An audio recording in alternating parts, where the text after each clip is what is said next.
get it. I don't get it. I don't know what the point of this article was. This article came out June 1st, 2024. The writer is Valerie Stivers, called Stay in My Heart. What an interesting title for what seems to be from the opening paragraph, someone who's divorcing their husband. Now, this generally is one of the hardcore Christian ones, generally Catholic publication. So the idea of divorce, Catholic divorce, quite scandalous, sounding quite scandalous. Oh. I think we remember what happened when Henry VIII, when he went to the Pope saying, can I please divorce this one so I could get someone younger to make me a son? Pope said no. Henry freaked out, made his own bloody religion. So let's go into this.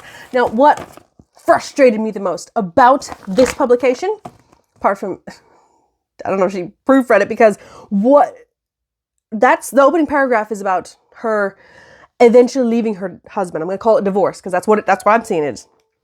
But it's a scatterbrain of emotions and, just a word vomit with weak reasonings, in my opinion. This article does not make sense because there is no point. It starts off with, let me hook you in with this.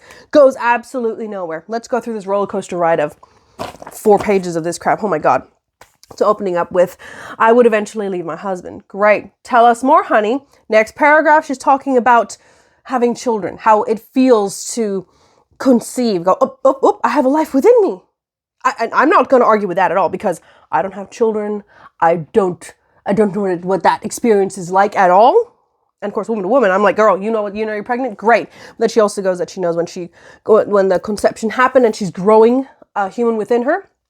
And then also when a miscarriage happened, she knows about it. She knows, here we go, golden ball of an embryo living inside of me. And then she'd also feel it when she had a miscarriage. Very sad. Next part, she talks about growing up, how she had this kind of good moral grounding, even though her parents, both of them, were atheists.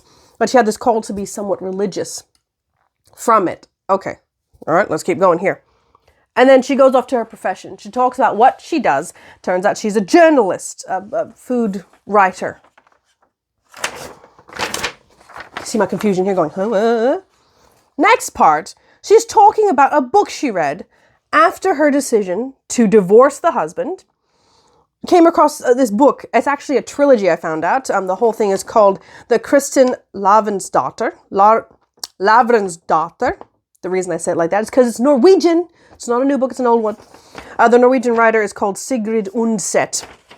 She's going into this book, talking about it. We get a little summary about it, and here, I highlighted this bit here, that we get a little taste as to part of the reasoning or rationality behind leaving her husband. She says in here, I was doing something that felt deeply wrong, breaking up a marriage with children for the selfish seeming end of my own happiness. No more details. That was it. Just went, boom. Okay. Then we're going back to more of the book, more summary of the book. Then she goes into talk about Undset's upbringing, her reasoning from, I guess, being agnostic and then becoming a Catholic, which I think Norwegians generally Lutheran, Someone else do the research. I'm something I read a while ago and I don't know for sure. Look at me with my evidence here. She just goes off on a tangent about how how the religion's there to help support the people when they're lost and out there. And I'm going, yes, but what the opening paragraph, divorce. I'm not that thing, nothing so far. Back to her work. Then it goes to her having this recognition of what she considers God talking to her. And here, I think, is one of the few parts that connects to the title of her article, Stay in My Heart. She said here, she was saying the word, she had this feeling and goes, oh my goodness, God, please stay in my heart. And she says, I don't know any real prayers, but I thought there would be a grace period. I had time to learn, and really a prayer. That's just anything. A cry for help. You put it out there going, Lord, I'm struggling. It's out there in the ether. If it's sincere, it is an absolute prayer. Amen to that. Coffee's hitting now. Back to the bloody church. And then she goes off to explain why, of all the Christian denominations, she decided to be Catholic. All because she read this trilogy of Kristin Lavransdatter. Lavensdatter. Yeah. Yeah. And then she talks about her priest, Father Paul Annell. Annell? Paul Annell. Annell. Now here, you get this, you get the typical priest stuff, because I highlighted this with oh, look at this. This is Valerie Stiver's words here, where she touches on emotions and faith. I have been told by Father Annell that the personal revelatory experience is not a desirable foundation for faith. Feelings are weak, as he explained, and they can change. 120%. I totally agree with Father, because there have been times where I've freaked out a little bit, and because we're acting on those emotions, got me into trouble, got me into maybe some situations that could have been avoided if I just went, let me sit down and have a snack. Great. We get another hint as to her reasoning. Her reasoning for this divorce. The other sense in which my reason had chosen God was a mystical one. Oh gosh. Nope, that wasn't really related. Now we're going off to where she was saying about, she was talking about doing tarot readings and going to the deck. Is that what you call it? The deck for answers. Sounds like a little joke that could be there. I can't think of one. So I'm still going around, and I'm going, you opened with leaving your husband. And I cannot see where any tangible evidence of that has come up. So in the last paragraph, she goes back to the title of it, not the opening paragraph, the title, which is, I still pray God, please stay in my heart, but less often now. Why? It is, however, the church I was looking for and where God dwells.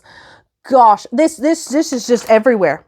This is just everywhere. I think with all the topics she had here, she had, if she is indeed a real journalist, there were multiple options to talk about. She could do a book review of one or all three of those Norwegian books. She could talk about her choice to become a Catholic out of all the other Christian denominations.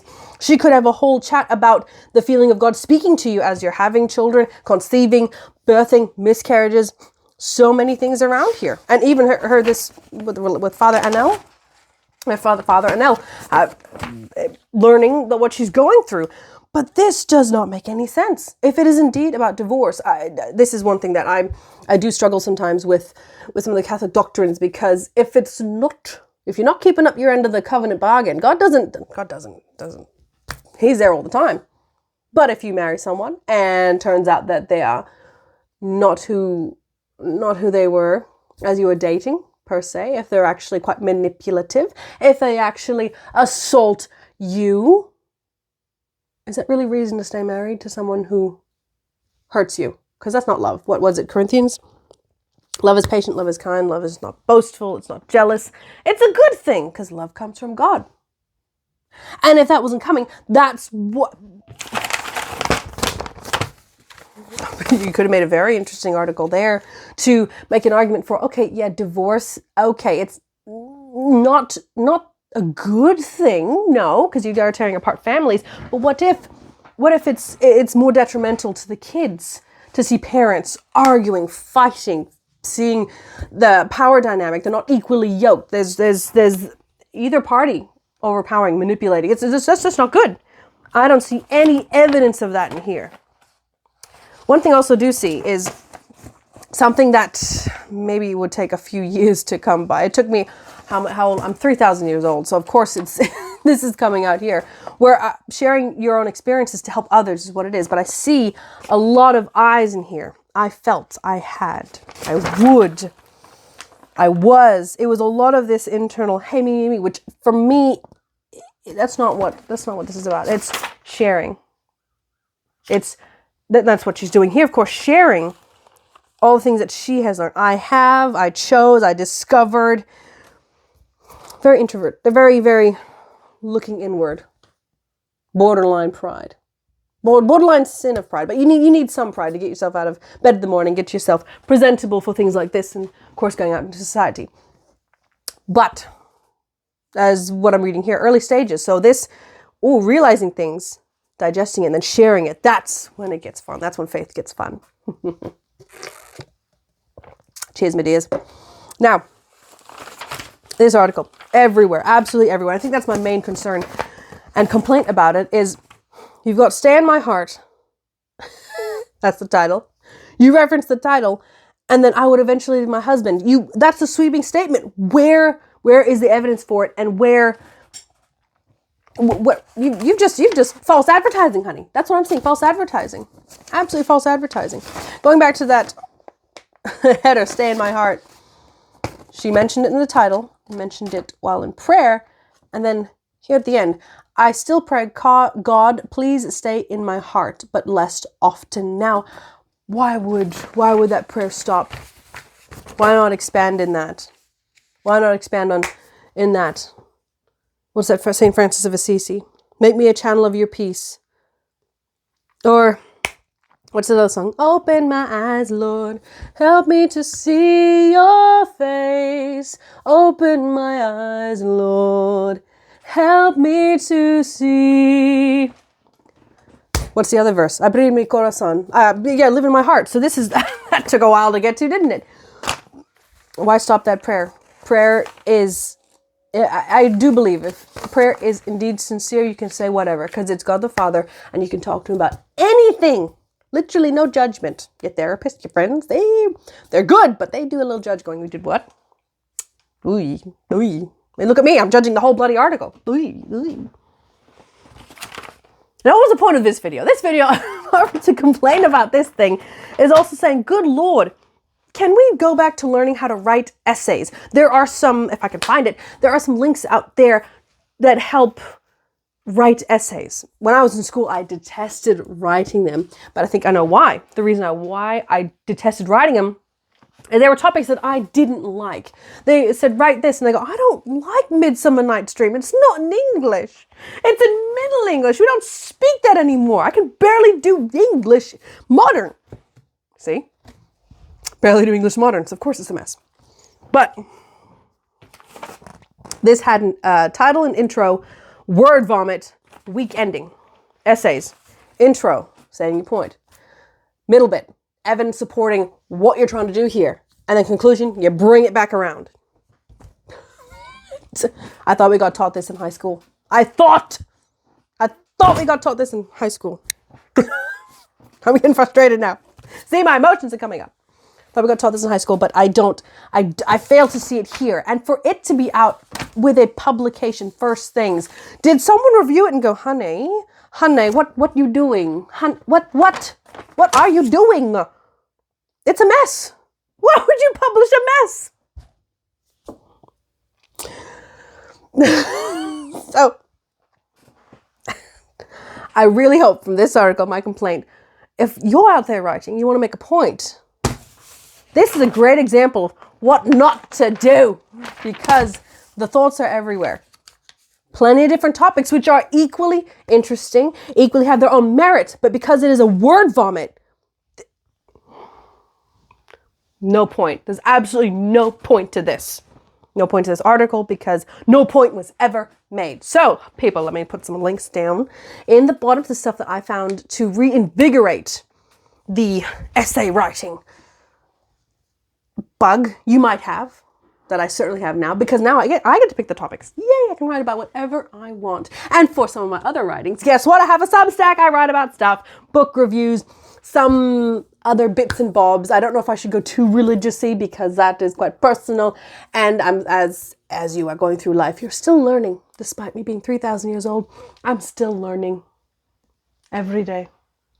Well, thank you for watching, you lovely watcher you. And I hope to see you again in the next video. Bye-bye.